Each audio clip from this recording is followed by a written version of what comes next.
Study IQ IAS, अब तैयारी हुई अफोर्डेबल। नमस्कार दोस्तों एक बहुत बड़ा डेवलपमेंट हुआ है। देखिए, वर्ल्ड ट्रेड ऑर्गेनाइजेशन की इस समय मीटिंग चल रही है जिसमें भारत भी पार्टिसिपेट कर रहा है और जितने भी देश आते हैं WTO के अंदर वो पार्टिसिपेट कर रहे हैं।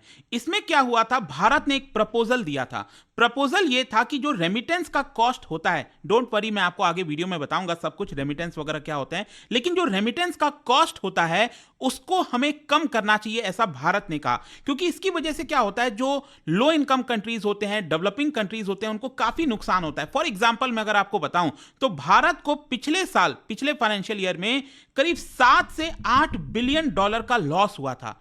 तो भारत चाहता है कि यहां पर ये जो रेमिटेंस का कॉस्ट है इसको कम किया जाए। और इंटरेस्टिंग बात इसमें यह है कि WTO के ज्यादातर जो कंट्रीज हैं वो इस पर सहमत हो गए हैं, एक्सेप्ट अमेरिका। क्या होता है कि WTO में जो भी डिसीजन लिया जाता है वो सबके सहमति से होता है। तो यहां पर क्या है कि अमेरिका एक तरह से इसको लेकर सहमत नहीं हो रहा है। खैर, वो भी हो ही जाएगा क्योंकि जब इतने सारे देश एक साथ प्रेशर डालते हैं तो ऑब्वियस सी बात है, अमेरिका भले ही कितना भी बड़ा देश हो तो उसको भी झुकना ही पड़ता है। खैर, यहां पर आप खबर देख सकते हो, WTO backs India's pitch to cut remittance cost. तो इसको हम डिटेल से समझेंगे, आपको एक एक चीज बताऊंगा, बहुत इंटरेस्टिंग होने वाला ये वीडियो। चलिए आगे बढ़ते हैं, लेकिन उससे पहले ध्यान रखिएगा, आप में से जो भी लोग UPSC की प्रिपरेशन कर रहे हैं, आज आखिरी डेट है। अगर आप कोई भी बैच लेना चाहते हो स्टडी IQ पर तो सबसे कम दाम पर ले सकते हैं। जैसे कि हमारा GS फाउंडेशन बैच UPSC का, इसमें आपको पूरी तैयारी कराई जाती है। 30 मंथ्स की वैलिडिटी होती है, प्रीलिम्स, मेंस, इंटरव्यू सब कुछ आपको मिलेगा, कुछ भी और लेने की आवश्यकता नहीं है। इनफैक्ट इसमें आपको पर्सनल मेंटर भी अलॉट किया जाता है। तो आप हमारे वेबसाइट ऐप पर जाइए या फिर कमेंट सेक्शन में लिंक है और यूज करिएगा कोड अंकित लाइव ताकि आपको मैक्सिमम डिस्काउंट मिल जाए। और इसके अलावा अगर आप MCQs अटेम्प्ट करना चाहते हैं तो मेरे इंस्टा पेज पर जा सकते हैं, वहां पर स्टोरीज में जितने भी MCQs हैं उसको आप अटेम्प्ट कर पाएंगे। चलिए शुरुआत करते हैं और सबसे पहले ये देखते हैं कि रेमिटेंस कॉस्ट क्या होता है। देखो, सिंपल सी चीज है, जब हम रेमिटेंस की बात करते हैं अक्सर आपने देखा होगा कि ज्यादातर डेवलपिंग कंट्री से जो लोग हैं वो डेवलप्ड कंट्रीज जाते हैं, जैसे यूरोप जाते हैं, अमेरिका जाते हैं, कनाडा जाते हैं, वहां पर जाकर काम करते हैं। और जो लोग हैं वो जाकर काम कर रहे हैं, अगर मानो उन्होंने कुछ भी कमाया तो वापस वो पैसा अपने घर पर भेजते हैं। फॉर एग्जाम्पल अगर हम भारत की बात करें, आपको पता ही है भारत से बहुत सारे लोग यूरोप जाते हैं, अमेरिका जाते हैं और वहां से डॉलर जो कमाते हैं तो उसको भारत भेजते हैं। अब क्या होता है, फॉर एग्जाम्पल अगर मैं कहता हूं कि भारत का कोई व्यक्ति है वो अमेरिका में उसने $1000 कमाया, फॉर एग्जाम्पल, ठीक है, तो जब ये $1000 वो भारत में अपने परिवार को भेजता है तो ऐसा तो है नहीं कि पूरा का पूरा $1000 जो है भारत में उस परिवार को मिल जाता है। इसमें इसको ट्रांसफर करने का एक कॉस्ट होता है। जैसे कि $1000 में अगर मैं कहता हूं 10% कॉस्ट है, मतलब 1000 का 10% कितना हुआ, 100 हुआ, तो $1000 में से सिर्फ $900 ही भारत में दिया जाएगा। तो जाहिर सी बात है कि इसका जो बीच का 10% कॉस्ट है, जो $100 है, वो कहां गया, वो तो अमेरिका में ही रह गया। तो इसका फायदा एक तरह से अमेरिका ने उठा लिया। तो ये जो कॉस्ट है $100, इसी को रेमिटेंस कॉस्ट कहा जाता है। और डिपेंड करता है कि आप किस माध्यम से पैसा भेज रहे हो, क्या कर रहे हो। और ज्यादातर ये देखने को मिला है कि जब ये कॉस्ट ज्यादा होता है तो इसकी वजह से लोग दूसरा तरीका अपनाने की कोशिश करते हैं, जैसे हवाला ट्रांजैक्शंस वगैरह आपने सुना होगा।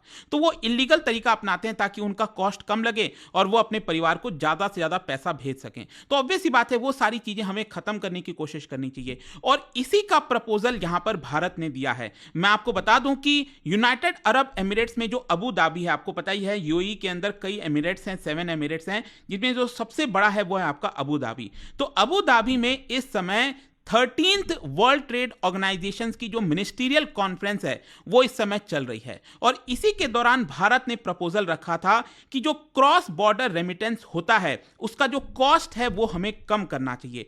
और भारत के इस प्रपोजल को ज्यादातर देशों ने एक्सेप्ट कर लिया, चाहे वो यूरोपियन यूनियन हो गया या फिर बाकी के जितने देश हो गए। देखो, जो लो इनकम कंट्रीज हैं वो तो इस बात से एग्री करेंगे ही करेंगे, लेकिन ऐसा बताया जा रहा है कि शायद जो अमेरिका है वो इससे सहमत नहीं है। और हम समझ भी सकते हैं इसका कारण यही है क्योंकि बहुत सारे ज्यादातर जो लोग हैं वो अमेरिका जाते हैं, मान लो वहां पर काम करते हैं, और जब वो पैसे ट्रांसफर करते हैं तो उसका कुछ हिस्सा अमेरिका में ही रह जाता है। तो अमेरिका नहीं चाहता कि उसको लॉस हो, ठीक है, इसीलिए कहीं ना कहीं अमेरिका इससे रिस्ट्रिक्ट कर रहा है। अमेरिका नहीं चाहता कि इसमें जो कॉस्ट है उसमें कटौती की जाए, और भारत ने एम्फसाइज किया है कि अगर हम ये कम करते हैं तो इससे बहुत सारे फायदे देखने को हमें मिल सकते हैं। स्पेशली जो इसका सोशो इकोनॉमिक इंपैक्ट है वो काफी ज्यादा होने वाला है। आप सोच के देखिए, अगर मान लो ये $100 मैंने आपको बताया, मैं कहता हूं कि चलो $100 नहीं, कम से कम आप $30 ले लो। ये जो पैसा ट्रांसफर हो रहा है यहां पर, आप इतना कॉस्ट क्यों ले रहे हो? आप सिर्फ 3% ले लो,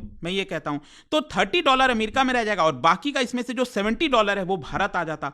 तो वो $70 अगर मान लो भारत आता, तो उससे भारत के परिवारों को कितना फायदा हो सकता था। और भारत छोड़िए, अफ्रीका वगैरह के अंदर अगर आप देखोगे तो इसका एक बहुत बड़ा इंपैक्ट आ सकता है। वहां पर एजुकेशन में, हेल्थ में, बहुत सारी चीजों का इंपैक्ट आ सकता है। यही चीज भारत ने WTO के अंदर बोली कि हम चाहते हैं कि इसको कम किया जाए। इनफैक्ट मैं आपको बता दूं, 2023 में, पिछले साल अगर आप देखोगे तो जितना भी रेमिटेंस का ट्रांसफर होता है उसमें 78% वो डेवलप्ड कंट्रीज से लो इनकम और मिडिल इनकम कंट्रीज में गया था।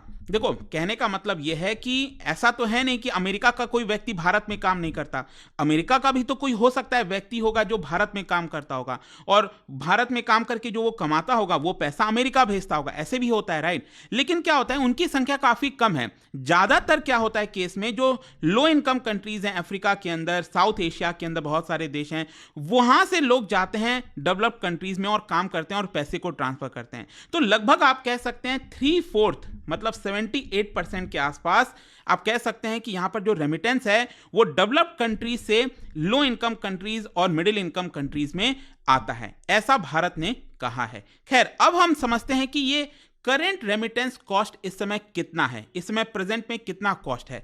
देखो, यहां पर अगर हम बात करें, जो डेटा हमारे सामने है उसमें यह बताया गया है कि ग्लोबल रेमिटेंस कॉस्ट अगर आप देखोगे, जो बड़े वाले रेमिटेंस होते हैं उनका कॉस्ट है 6.18%। कहने का मतलब है कि अगर कोई व्यक्ति अगर मान लो $1000 भेजता है डेवलप्ड कंट्री से, अमेरिका से भारत, तो एवरेज में अराउंड $61 या फिर $62 आप कह सकते हो, उसको बीच में कॉस्ट इनकर करना पड़ता है, और बाकी का पैसा फिर भारत आता है। आई होप आप इस चीज को समझ पा रहे होगे। लेकिन मैं आपको यह बता दूं कि यूनाइटेड नेशंस का जो सस्टेनेबल डेवलपमेंट गोल है उसके अंदर एक टारगेट यह भी है कि हमें जो रेमिटेंस कॉस्ट है इसको 3% से नीचे करना चाहिए। मतलब जो इस समय एवरेज में चल रहा है ना 6.18%, इसको घटाकर 3% के नीचे लाना चाहिए। और ये तो छोड़िए, मैं आपको बताता हूं, ये तो बड़े ट्रांजैक्शंस की हमने बात की। अगर हम छोटे ट्रांजैक्शंस की बात करें, मतलब अगर अमेरिका में कोई बैठा व्यक्ति है, इंडियन है, और वो मान लो $200 तक भेजता है, तो क्या होता है, जो छोटे वाले ट्रांजैक्शंस होते हैं उस पे ज्यादा परसेंटेज चार्ज किया जाता है।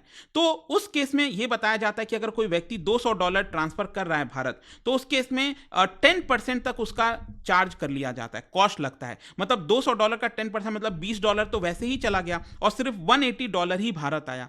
कुछ केसेस में तो ये परसेंटेज 15 से 20% तक भी जाता है। तो समझ रहे हो आप कि रेमिटेंस कॉस्ट काफी ज्यादा है, और इसका भारत के ऊपर क्या असर पड़ता है, मैं आपको कुछ आंकड़े बताता हूं। देखो, अगर आप देखोगे तो पिछले साल 2023 में सबसे ज्यादा यहां पर जो रेमिटेंस जिस देश के पास आया था वो था भारत, करीब $125 बिलियन, ये आप देख सकते हो। फिर सेकंड नंबर पर $67 बिलियन मैक्सिको, और थर्ड नंबर पर था चाइना, $50 बिलियन। मतलब चाइना के मुकाबले भारत में 2.5 गुना रेमिटेंस देखने को मिला था। ह्यूज, मतलब $100 बिलियन से ऊपर। और इसका कॉस्ट कितना हुआ?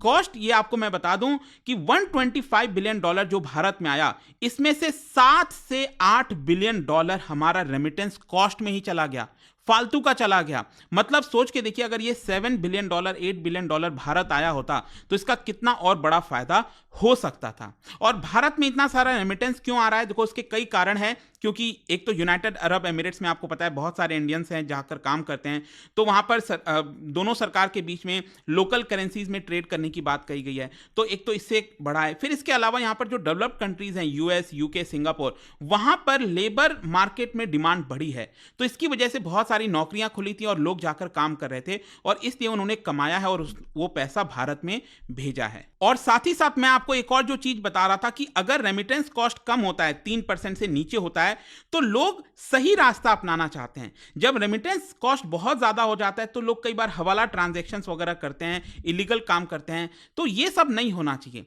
तो भारत यही चाहता है कि रेमिटेंस कॉस्ट को कम किया जाए। इसके अलावा अगर हम बेनिफिट्स की बात करें कि इसका और क्या क्या बेनिफिट्स हो सकता है, देखो, एक तो यह है कि जो हमारी इंडियन डायस्पोरा है उसको फायदा होगा, उनके फैमिलीज को ज्यादा इसमें पैसा मिलेगा। सिर्फ यही नहीं, इसके अलावा अगर आप देखोगे भारत के अंदर जो एमएसएमईज हैं, माइक्रो स्मॉल मीडियम एंटरप्राइज, उनको भी इसका फायदा मिलेगा। अब कैसे? देखो क्या होता है, जब रेमिटेंस कॉस्ट कम हो रहा है, इसका मतलब क्या हुआ, जो फॉरेन एक्सचेंज कॉस्ट है वो कम हो रहा है। मतलब कोई व्यक्ति अगर डॉलर भेज रहा है अमेरिका से भारत, या फिर भारत से अगर कोई रुपी भेज रहा है अमेरिका, तो डॉलर में चेंज होकर जाता है। तो ये जो फॉरेन एक्सचेंज कॉस्ट है एक तरह से ये कम हो रहा है, और फॉरेन एक्सचेंज कॉस्ट कम होगा तो हमारा जो प्रोडक्ट है वो एक तरह से कॉम्पिटिटिव बन जाएगा इंटरनेशनल मार्केट में, जिसकी वजह से हमारे देश के अंदर जो छोटे छोटे उद्योग हैं, माइक्रो स्मॉल मीडियम एंटरप्राइज, वो ज्यादा एक्सपोर्ट कर पाएंगे। तो भारत के एंटरप्राइजेस को, इंडस्ट्रीज को भी इसका फायदा होगा। सिर्फ यही नहीं, यहां पर एक और चीज आप देख सकते हो, यूपीआई ट्रांजैक्शन। क्या होगा कि अगर रेमिटेंस कॉस्ट कम हो जाता है तो धीरे धीरे आपने देखा होगा भारत जो है अलग अलग देशों के साथ यूपीआई का जो एक तरह से ट्रांजैक्शन है उसको लाने की कोशिश कर रही है, ताकि इजिली यहां पर लोग पैसा ट्रांसफर कर सकें। तो यूपीआई को एक तरह से बहुत बड़ा बूस्ट मिल सकता है। और साथ ही साथ जो भारत की बैंकिंग सेक्टर है, जो कि टेक्नोलॉजी वगैरह को काफी बड़े स्तर पर इस समय अपना रही है, तो हमारा बड़ा फुटप्रिंट एक तरह से दुनिया में ग्लोबल स्तर पर देखने को मिलेगा। तो ये सारी इंपॉर्टेंट चीजें हैं। अल्टीमेटली देखो, इसका कंक्लूजन ये निकलता है कि भारत ने जो प्रपोजल दिया था, इसको ज्यादातर देशों ने एक्नॉलेज किया है, इस चीज को माना है। और भले ही जैसा मैं आपको बोल रहा था, अमेरिका इस समय रेसिस्ट कर रहा हो, लेकिन उसको भी यहां पर मानना ही पड़ेगा अल्टीमेटली। और एक तरह से भारत की इसमें आप एक बड़ी जीत कह सकते हैं। देखते हैं आगे क्या होता है इसको लेकर। जाने से पहले एक इंटरेस्टिंग क्वेश्चन, क्या बता सकते हैं, which among the following is an anti inflationary measure? देखो इसमें कुछ कंफ्यूजन हो सकती है, इसको बहुत ध्यान से सोच के करना। एक एक जो यहां पर ऑप्शन दिए हुए हैं, यहां पर एंटी इन्फ्लेशनरी मेजर किसको आप कहोगे इन चारों में से? इसका राइट आंसर आप सबको पता है, मेरे इंस्टाग्राम पर तो मिलेगा ही। वहां पर अगर आप नहीं हो कोई बात नहीं, टेलीग्राम से ले सकते हैं इसका सही उत्तर। मैं कई सारे जो एमसीक्यूज हैं वो यहां पर स्टोरीज में डालता रहता हूं। अगर आपको पीडीएफ चाहिए तो टेलीग्राम पर आइए, अलग अलग सोशल मीडिया पर आप जुड़ पाओगे। और अगर आप जैसा मैं आपको बोल रहा था कि अगर आपको कोई भी कोर्स लेना हो तो आज आप ले सकते हैं सबसे कम दाम पर by using the code Ankit live, ताकि आपको मैक्सिमम डिस्काउंट मिल जाए। और आई होप कि वीडियो आपको पसंद आया होगा। मिलता हूं आपसे next time. Till study IQ IAS, अब तैयारी हुई अफोर्डेबल।